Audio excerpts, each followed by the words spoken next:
Acompanhe a partir de agora mais um podcast do Preto no Branco. Programa de hoje: Batendo o Guizo, o veneno da política com Miguel Dias.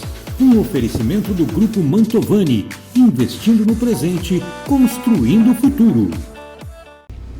Alô amigos, um grande abraço, estamos de volta combatendo o guizo, o veneno da política e seguindo aqui o desfile dos candidatos e das candidatas, que é nosso convite aqui vem para conversar não somente da campanha em si, mas também nos dizer como estão aí nesta jornada, mas falar da cidade, como é que está a cidade, as vésperas do pleito eleitoral, como estão os problemas que até então afligem a nossa comunidade, e a comunidade diz o que precisa, e essas lideranças hoje que são candidatos e candidatas estão conversando com a comunidade para conferir a situação e se comprometer, caso o eleito ou eleita, a fazer alguma coisa diferente, a resolver esses problemas a partir de 1º de janeiro de 2025. É o caso aqui da Samantha Sidney, que é uma das lideranças da nossa comunidade, segmenta bem o seu trabalho social, as suas questões, as suas bandeiras de luta, já teve oportunidade de falar delas aqui, e agora tem ido até o eleitor, porque é candidata a vereadora no partido chamado PSD. Exato. Que é o partido do governador. Exato. O partido do deputado Gugu, que é o presidente do PSD. Exato. E que tem uma nominata, é a Samantha e mais 21, não sei quantos exatamente, sim, ela vai nos dizer.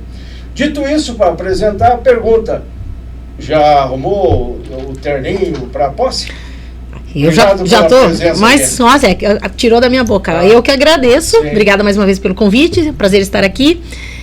Com certeza, estamos organizando. A gente não pode ficar assim contando, né, com a coisa assim, ela antes de acontecer. Mas tem que ser confiante, otimista, porque a gente sabe do trabalho, sabe do esforço, né, de tudo que a gente vem construindo nesses anos. Viu, Samantha, nessa história de candidatura, me corrija se eu estiver errado, os amigos de casa também, de repente, podem entender assim, o que tem de mais fácil é a roupa da posse, né?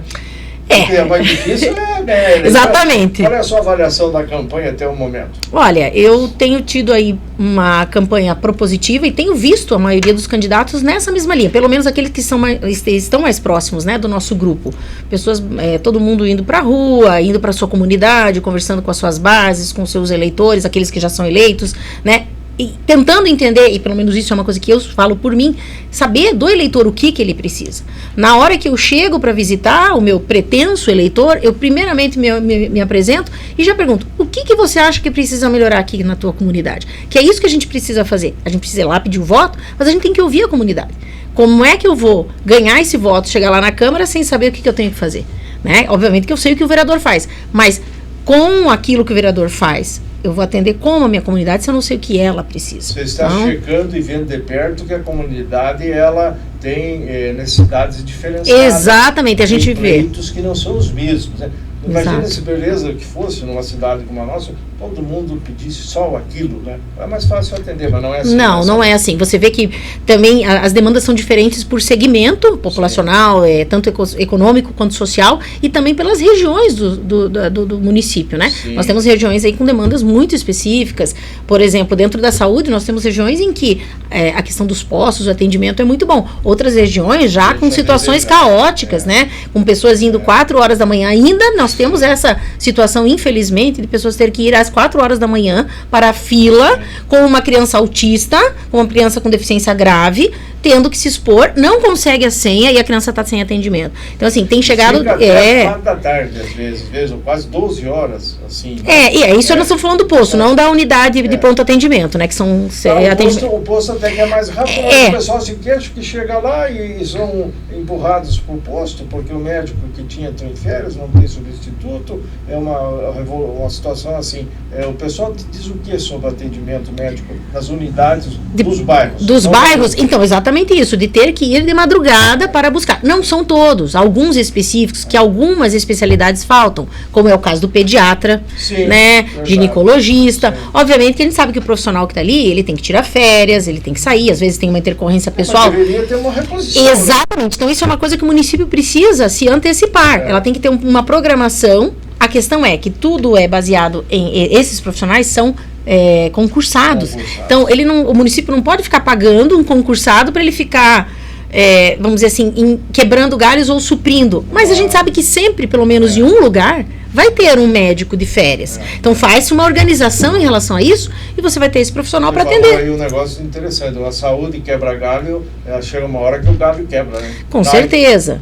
Né? Não aguenta, né? O pessoal tem outras coisas para fazer, cansa também. E assim nós falamos na saúde, no modo geral, uma variação, a questão do funcionalismo, que é ali os servidores da saúde, mas tem a questão dos servidores da educação, que você também deve estar atento em relação a isso. Exato. E os servidores de outros segmentos da comunidade. Qual que vai ser a sua atuação, a sua conduta, o que a senhora está falando hoje ao funcionalismo municipal? Como em todos os segmentos que eu visito, que eu ouço as demandas, também tenho ouvido. Na verdade, até assim, dentro da educação, eu tenho ouvido mais questões positivas do que negativas. Em alguns casos específicos, como a demanda, por exemplo, do autismo. Mas isso eu até sempre procurei, desde que eu iniciei meu trabalho social, pesar muito, ouvir a família, ouvir ali a comunidade que está com determinado problema e ouvir também a administração pública. Porque a administração pública, a gente sabe que ela lida com o prazo, lida com a questão de contratação, que tem que ser, né, toda passa por um protocolo. Precisa de dinheiro. Tá? Então, na verdade, às vezes, como a gente viu que Cascavel teve esse boom, esse desabrochar populacional, a cidade está maravilhosa, conectada, cresceu muito.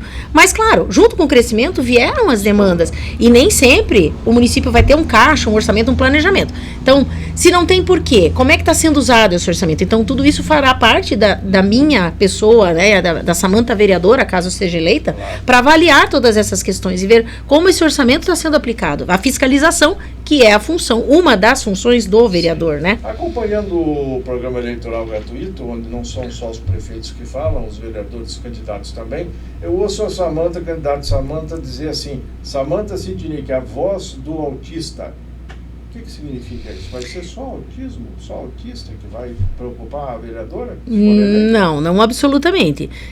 O vereador, ele legisla para todos os segmentos da comunidade. Mas cada vereador, todos nós que estamos concorrendo aqui, temos uma bandeira. Sim. Aquela que a gente traz, que nos faz ser mais conhecidos. No meu caso, é o autismo, a pessoa com deficiência, doenças raras. Eu tenho uma grande quantidade de mães e grupos, como inclusive. Aquela associação? Associação, exato. Mas eu tenho uma outra quantidade de mães que fazem parte de pessoas com doenças raras, mães que precisam de encaminhamentos, inclusive para fora de Cascavel, que nós não temos aqui uma estrutura maior de estudo genético, enfim. Então, assim, doenças raras, né? Doenças raras. Eu serei...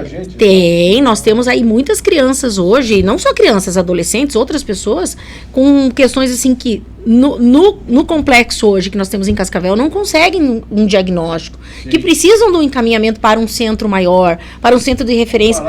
Vão parar em Curitiba, no HC, no Pequeno Príncipe, e a gente tem que fazer essa conexão. Eu vejo que isso falta muito. Nós poderíamos ter aí uma conexão melhor, a gente precisa estabelecer essa conexão, e esse é um dos planos que eu tenho também. O papel que faria na Câmara para fazer a ligação. Exatamente, Executivo Municipal, e a gente fazer conexões com a saúde do Estado, que a saúde do Estado tem projetos interessantes, que acabam ficando mais na região de Curitiba, no entorno ali, obviamente que a Secretaria de Saúde aqui sabe, mas precisa ter a boa vontade política, o político, aquele ente da administração que vai fazer essa conexão, que vai buscar esse recurso, inclusive tem recursos que a gente nem, não sei que existe, tem legislação para isso, vamos buscar o que tem para a gente poder atender essa demanda, entende? Se não tiver esse esforço, essa pressão, a Samanta lá de Londrina leva para lá as coisas. O deputado é a mesma coisa. Porque tem estudiosos, tem aqueles que fazem. Em todo o Paraná. Sim, né? Nós temos. Falando nisso, já fizemos isso aqui antes, mas agora é interessante. Quando a senhora chega num lugar, se apresenta como? Quem que é a Samanta? Eu fiz um material, né? A nossa equipe fez um material bem bacana, que tem ali a minha foto na frente. Tem, claro, os símbolos que remetem ao autismo, a pessoa com deficiência. Tem as propostas todas. E atrás tem uma pequena história, falando dos meus 3 filhos que estão no espectro. Um deles tem uma doença rara. Então, assim, e aí eu conto para as pessoas, olha, eu comecei assim, fui buscar. Mas todo esse complexo que começa na deficiência, ele me remeteu para outras áreas. Então, por isso que eu me sinto absolutamente preparada para estar lá à frente, ocupando uma cadeira na Câmara dos Vereadores. Porque a gente tem que entender de economia, você tem que entender de medicina, você tem que entender de direito, né? Por conta das legislações da pessoa com deficiência. Então, assim, você acaba ampliando o seu leque de conhecimentos, né? E é assim que eu me apresento. E a Câmara como um todo exige isso. Com certeza. Porque, por exemplo, temos muitas pessoas aí que talvez saibam a porta de entrada da Câmara, mas se entrar lá dentro se perde, não sabe ir no plenário, tem que perguntar. Nunca foram, é isso que eu quero dizer. Nunca deram importância para aquilo. E numa hora dessas faz muita falta. Com Como certeza. é que essas pessoas vão se desempenhar bem sendo candidatas? Não sabem onde estão se metendo, né? A gente tem ouvido muito das pessoas isso também. Pois é. As pessoas, a gente está hoje num eleitor que ele está já num caminho de mais consciência. Questiona mais a ação desse ente que foi eleito para defender, né, para cuidar dos interesses da população, para cuidar do dinheiro público, para verificar se esse dinheiro está sendo bem aplicado. Então a população está muito consciente em relação a isso. Claro, guardadas algumas situações aí que a gente percebe que em alguns momentos a população, algumas pessoas ainda estão muito no lugar do assistencialismo, né, do que eu te dou em troca, né? E o que eu digo para elas? Eu te dou a minha integridade, eu te dou o meu trabalho, tá? Eu preciso estar lá para poder demonstrar tudo isso, né? E é complicado porque tem muita gente ainda descrente. A gente ouve muitas pessoas, inclusive jovens, dizendo: eu não vou votar. Eu vou votar em branco, eu não faço questão de votar. E eu tenho conversado, eu paro com esse eleitor e converso, eu já ganhei alguns votos, discutindo e argumentando com essa pessoa e fazendo ela entender que se ela não assume o papel dela enquanto eleitor, ela dá voz, infelizmente, para aqueles que não têm capacidade e que não têm o entendimento de que quem está lá tem que realmente fazer bom uso do seu... reclamar, né? Exatamente. De cobrar, né, um negócio que, óbvio, de repente, esses aí que perde qualquer coisa, já estão vendendo. Com certeza. Se alguém comprar, entre aspas, estamos falando do figurativo, já pagou a dívida que tinha com aquele que vendeu. Exatamente. E aí depois, como é que vai ser feita uma cobrança? Na hora que um filho precisa de uma UPA, aí que nós estamos falando, abarrotado, ou de um posto de saúde que não tem um médico lá, tem que ir 4 horas para arrumar a ficha, ou aquilo, porque senão depois às 7 horas já não adianta mais. Exatamente. Né? E aí a pessoa fala: não, mas eu não preciso. Não, mas viu, tem vizinho, irmão, tem parente, tem pai, mãe e tal, e daqui a pouco, como é que faz? Não preciso. E na verdade essa questão do não preciso é um comportamento muito egoísta das pessoas. Porque mesmo que você não precise nesse momento, como você mesmo disse, daqui a pouco eu preciso, mas tem... E os meus? Pelo menos que sejam os seus próximos. Alguém vai precisar. Netos, bisnetos, e aí vai se lembrar que disse que não queria nem saber, não votou em branco, fugiu de um debate na comunidade, de receber uma candidatura para questionar, e aí depois vai pagar, viu?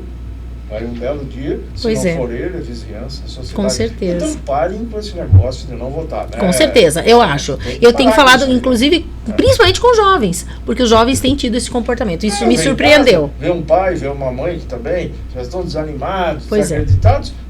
É por osmose o negócio. Exatamente. E aí fica ruim. O que mais que o povo tem pedido? Olha, principalmente a questão da saúde, né? O que eu... O CMEIs, sim. E tem uma fila grande, CMEIs estão aí, precisaria mais 20 e poucos CMEIs, sabia que tem? Eu sei. Mas o que acontece, Miguel? A gente tem que olhar por vários aspectos. Obviamente que a gente sabe que existe aí tem essas crianças represadas e elas precisam ter o atendimento, porque o tempo delas de desenvolvimento está passando, as mães, como você mesmo disse, estão impedidas de trabalhar, de gerar renda, dar mais qualidade de vida. E isso é o ciclo todo, né? Que funciona. Só que acontece? A gente teve um crescimento absurdo aí populacional, né? De uma porcentagem importante, crescendo, óbvio. As crianças continuam nascendo. Aqui 400 por mês. Vamos dizer pelo que menos. 350. Eu acho que na faixa de mas eu acho que na faixa de 400 hoje, mais, tá? Né? Nós tivemos aí um represamento de muitas pessoas vindas de muitos estados distantes do Paraná para Cascavel em função de toda a conversa que se tem no sentido da qualidade de vida, tá? Eu tô falando agora especialmente na questão da pessoa com autismo. Eu já atendi muitas famílias que vieram do Pará, do Rio de Janeiro, São Paulo, Rio Grande do Sul, vários estados. Aqui tem tratamento. E as pessoas chegam aqui e, claro, algumas encontram, obviamente, que melhor do que estavam lá, mas ainda não conseguem aquilo que vieram buscar. Então, assim, a gente tem que entender que tem uma população muito nova uma quantidade de população nova em Cascavel, não só dos que nascem, Sim. né? Então, assim, dizer que vai acabar com a fila do CMEI Não sabe é ilusório. Vai acabar com a fila que está agora. Agora, mas vamos... Quando chegar no finzinho da que está agora, tem uma outra quilométrica que já se formou. mas... Porque as crianças estão nascendo, o povo está chegando. Sim. Como é que a história, de os candidatos a prefeito aí do modo geral? Vai acabar com as filas e tal, né? Não vai ter uma fila na saúde, não vai ter uma fila no CMEI. Isso é ilusório, né? A gente sabe. Isso é uma conversa... E o eleitor não quer isso. O eleitor quer que a pessoa fale a verdade. Olha, eu acredito que planejando nós consigamos isto e isto. Sim. Beleza. Só que, infelizmente, também a população, às vezes, não para raciocinar e fazer essa conta que nós estamos fazendo. Sim. De que, mesmo que eu termine hoje o que elimine 70%, 80% dessa fila, as crianças nascerão. Sim. Então, essa fila vai voltar a aumentar, certo? Porque, na verdade, o povo tem que questionar a sua conversa, exatamente. Com o prefeito e tal, precisa estar ligado. Ligado, exatamente. Então, chega e fala, esse aqui eu vou fazer hospital lá, aqui, lá. Não é bem assim que funciona. Agora, deixa eu perguntar para a candidata Samantha Sitnik, que nos visita hoje, convidamos ela para dar uma passadinha aqui e nos atualizar sobre os assuntos de Cascavel que estão aí no dia a dia. Nós temos a questão, você falou já no jovem, e nós temos muita gente que precisa de mão de obra e não está encontrando. Centenas, num mês ou num trimestre, milhares de vagas oferecidas e não tem. O que está acontecendo? O que eu acredito que aconteça, que eu percebo, é talvez a falta de projetos, no sentido de trazer essa população, trazer esses jovens e mostrar a eles, para criar o interesse de que façam um curso técnico. Eu lembro, na minha época, né, nos jovens aí da minha geração, quando, né, e um pouco para frente ainda, que a gente tinha a oportunidade de fazer o ensino médio junto com um curso técnico. Foi o que eu fiz, né? Então, já saí do ensino médio com uma formação profissional. Então, eu penso que temos que ter projetos. Ir também ao Estado. O Estado tem projetos nesse sentido, mas tem que trazer isso. Sim. Trazer a equipe, porque tem toda uma equipe, tem todo um protocolo para isso. Então, assim, o que aí entra? A boa vontade política. O agente... De novo, né? Aí, como diria, me desculpa aqui, levantar o popô da cadeira e trabalhar. Sim. É para isso que a gente vai estar lá, entende? Então, o que eu tenho de projeto? O que o Estado pode me ajudar? O que o empresariado de Cascavel pode contribuir também? Porque esse mesmo empresariado, ele ajudando nessa formação, ele vai absorver essa mão de obra. E a roda vai girar. E a roda vai girar, entende? Então, assim... O custo-benefício existe. Com certeza. Portanto, preparar. Com certeza. Então, eu penso que é necessário... urgentemente, eu diria, construção de mais UPAs, o fomento para cursos profissionalizantes, né? E eu incluo nos cursos profissionalizantes a pessoa com deficiência. Por isso é um aspecto que eu penso... Qual é o nome daquele serviço novo que inauguraram com grande pompa e circunstância aqui perto do seminário? Onde do lado do seminário. É o CETEA. CETEA. É Clínica Escola do Transtorno do Espectro Autista. Foi uma beleza. Foi, ajudou mas muito. Hoje não é tão beleza assim. Por isso que nós estamos falando. Serviço existe e tal, mas a demanda cresce, cresce, mas assim, aí nós temos que pegar... Os profissionais não querem, ou é difícil achar. Não, mas aí nós temos que pegar a parte só do autismo em separado, tá? O que acontece, Miguel? Nós tivemos uma enxurrada de diagnósticos nós estamos tendo. A neurodivergência, seja ela não só o TEA, mas a TDAH, transtorno opositor desafiador e outros transtornos que são neurodivergências, eles vão estar cada vez mais presentes. Existem estudos americanos e da comunidade científica europeia que mostram que daqui a pouco nós vamos ter uma coisa assim, mais neurodivergente do que típico. O que você quer dizer com enxurrada? Enxurrada? Assim, um aumento de, sei lá, 50%, 60%, 70% em alguns casos. Mas isso é coisa nova agora ou já vem de há tempos e só não estava assim numa circunstância? O que acontece? Para detectar, para diagnosticar. Esse processo começou mais cedo, eu acho que é uns 15, 20 anos atrás. Começou com as pessoas indo mais cedo, as crianças indo mais cedo para a escola, os professores percebendo, aí aumentando o diagnóstico, os profissionais se qualificando, e aí, como os profissionais se qualificam, eles têm um olhar mais atento, é a roda que gira de novo. Aí, tem que olhar, essa criança tem alguma coisa diferente. Vai lá para consulta, vai para avaliação neuropsicológica, aí tem um diagnóstico. Vai para a escola precisa de mais profissional. Então, assim, vem aumentando. Então, as pessoas estão muito mais A tecnologia trouxe isso, no sentido de ter acesso à informação. O que a gente tem de acesso à informação hoje, nós não tínhamos há 25 anos atrás. Sim. Quando eu fiz o diagnóstico da síndrome de Williams no meu filho, há 26 anos, 24 para 25 anos atrás, nós tínhamos somente livros na biblioteca do Hospital de Clínicas de Curitiba. Nós tivemos que ir para lá para ler em inglês e poucas coisas em espanhol. Hoje eu tenho tudo na internet. Eu abro, tem tudo que eu preciso, os últimos estudos científicos sobre especificidades da síndrome. Então, assim, você veja o salto que nós demos. Então, com esse salto vieram os diagnósticos. E o que acontece? Hoje, pais estão sendo diagnosticados também.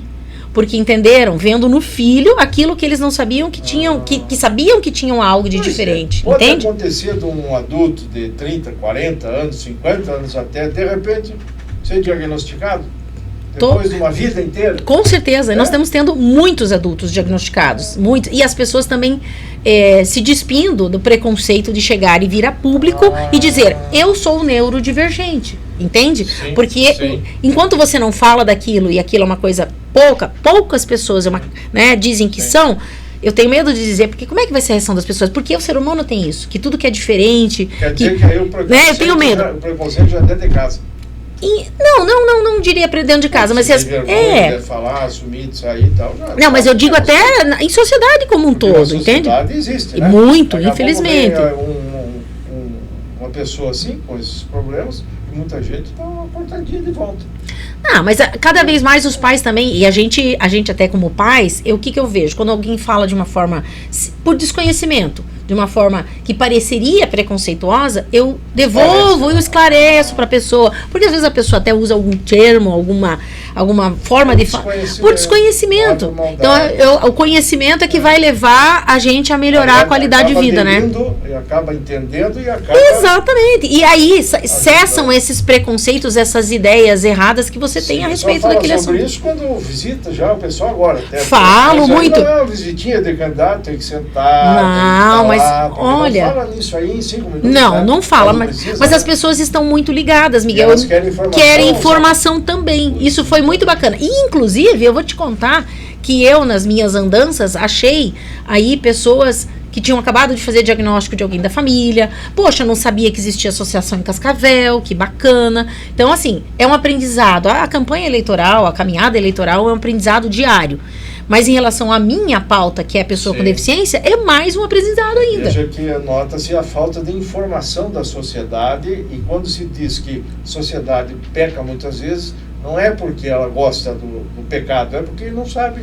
Exato. Tem desconhecimento. Então você tem que ter a própria agente público, e se a senhora combinar com o povo e virar vereadora, a senhora será agente público. Com certeza. Então você está disposto a ensinar, a mostrar a importância. E aí vem a qualidade do serviço público, e aí eu tenho que perguntar. A senhora acha que a Câmara atual vai mudar muito? A senhora tem ido lá, conhece o pessoal. Aliás, a senhora já foi na tribuna? Já usei a tribuna, já usei umas 3 ou 4 vezes a tribuna, tive o prazer de usar a tribuna. Será que vai mudar a metade dos vereadores? Olha, eu sou suspeita para falar, eu gostaria que mudasse. Não, na verdade, como eleitora, também, com certeza, porque eu penso que a renovação é importante, as novas ideias, os novos conhecimentos, tá? E como candidata, porque eu gostaria muito, farei muito gosto e terei muito prazer em trabalhar para a comunidade de Cascavel usando uma das cadeiras da Câmara. Os senhores e as senhoras são 370 e lá são 21 vagas, né? Sim. Então quer dizer que é um negócio disputado. Bem disputado, infelizmente em alguns momentos, em alguns aspectos até de uma forma um pouco desleal. A gente observa aí comportamentos não muito, eu diria... A própria sociedade é muito desleal. Tem outra coisa que a gente observa. Com certeza. Dizem assim, que o político lá que vai ser eleito, ele não desce do céu e nem sobe do inferno. Ele vai sair da urna, onde esse povo vai lá dizer, não, vou votar na Maria, no João, no Paulinho. Até tem uma coisa para te falar, você perguntou, o que eu tenho ouvido muito da população. Sim. Que é uma ideia também que faz, e uma coisa que eu digo para o meu pretenso eleitor quando eu vou visitá-lo, que eu pretendo, já tenho isso muito desenhado na minha equipe e na minha pessoa, de retornar aos lugares que eu visitei pedindo o voto. Porque acontece, você já viu aquele meme do eleitor, do vereador que levanta da terra, que já o vereador. Não pode. Você reclama da Muito, mas absolutamente. Olha, a porcentagem de reclamação foi muito alta, Miguel. Isso, né? Por quê? O eleitor, tudo bem, a gente sabe, o vereador vai estar lá trabalhando, fazendo o seu papel, beleza. Mas ele pode fazer uma programação, ele pode se organizar. Exatamente, não são 4 meses, são 4 anos. Ele tem que voltar ao lugar que lhe deu o voto. Tem os assessores que podem ir lá onde o vereador foi, vai lá e diz, o vereador não pôde vir, mas eu vim aqui. O que vocês precisam? O que vocês têm? Qual é a dificuldade que vocês estão tendo no momento? Eu sempre pergunto aqui, porque eu não acredito, viu, o João tá ali operando a mesa, atento ali e tal, né? Lá é o... É o Rafael. Rafael também, lá no celular e tal, mas ouvindo também, né? Assessor aí. É verdade que o povo não lembra em quem votou há 4 anos atrás? Contou algum caso assim? Encontrei alguns. Poucos, eu até achei menos.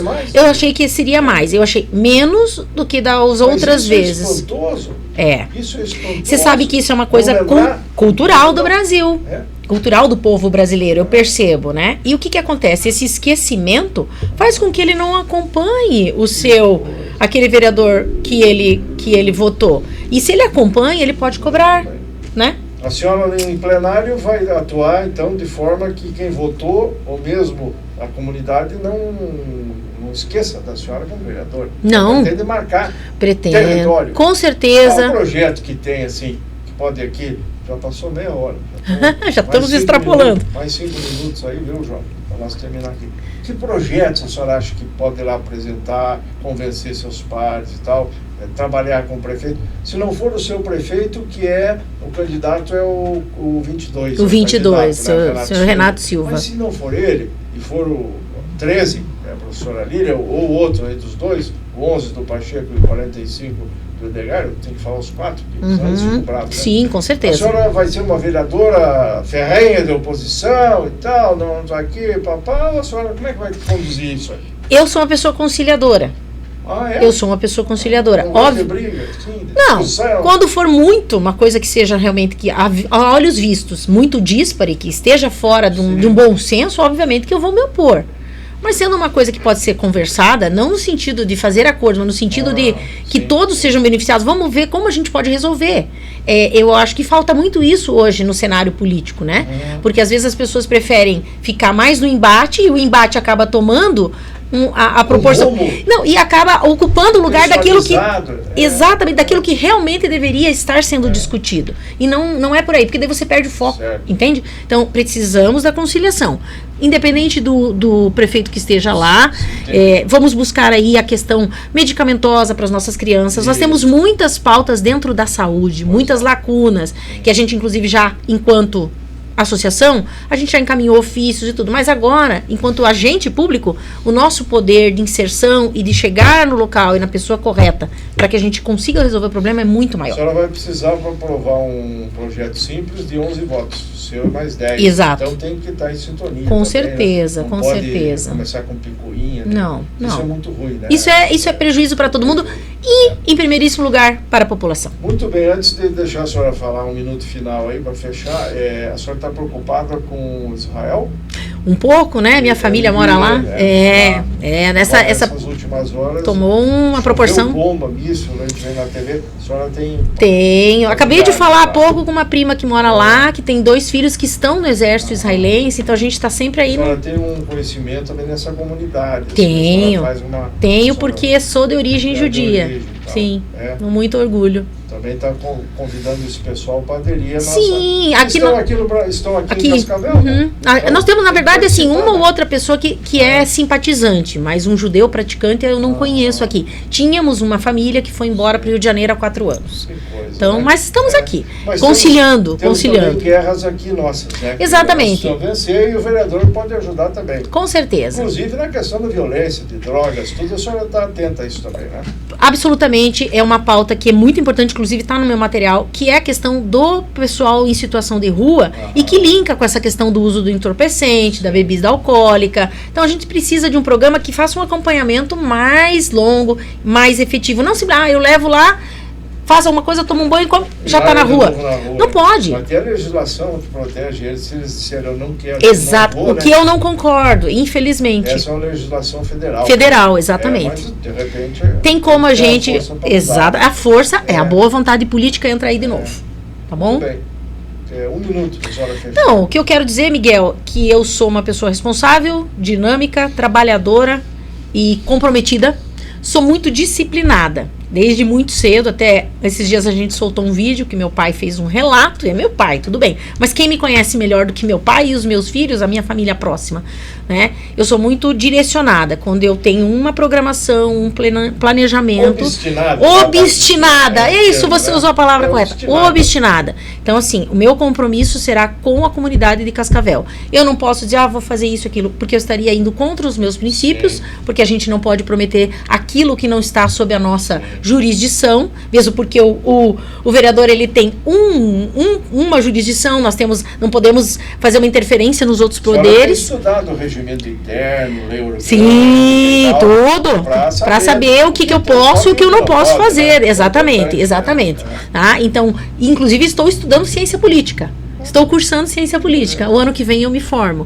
Então, assim, claro que é um curso que não vai me dar toda a prática que eu preciso, obviamente, mas é um caminho. Eu estou indo atrás de tentar... Sabe que a prática mesmo tem que ser nas 4 linhas, né, do mandato, seja legislativo, executivo. Aí a senhora aprende. Exatamente. Usa o aprendizado catedrático e teórico e tal como um embasamento. Não, com certeza. Mas na rua, a situação às vezes é muito. Não, com certeza. Absolutamente. Só que eu vou lhe dizer, Miguel, precisa estudar sim. Tem que estudar. Porque a gente vê hoje que alguns que estão, ou os que já estiveram, chegaram lá absolutamente sem nenhuma. Verdes. E assim, entraram e saíram do mesmo jeito, entende? Então aquilo que eu tenho de compromisso com o meu eleitor vai ser mantido. Tem orçamento também, tem que entender um pouco, né? Olha o orçamento aí que a senhora vai pegar, se combinar com o povo, vai pegar um orçamento pronto. Os atuais vão deixar pronto. Isso é uma coisa que é assim. Exatamente. Como é que administra depois, né? Exatamente. Tudo precisa ser bem dimensionado. Então é isso. Pela presença. Eu que agradeço, eu quero dizer o meu número, que eu esqueci no final, mas o meu número é 55111. É um número fácil, 55111. Pode votar com segurança que você não vai se arrepender. E aí nós aqui vamos continuar acompanhando. Né? Claro. Para saber depois o que vai acontecer com esse povo aí que vai se eleger, né? Com certeza. A imprensa e tal, a comunidade vai... Se o cidadão eleito não volta lá na sua base, esquece lá porque a eleição é só há 4 anos, nós vamos estar aí lembrando. O papel nosso tem preço. Exatamente. Perfeito. Obrigado, eu que agradeço. Um abraço. Estamos aqui mais um podcast, Batendo Guiz. Um abraço e até a próxima.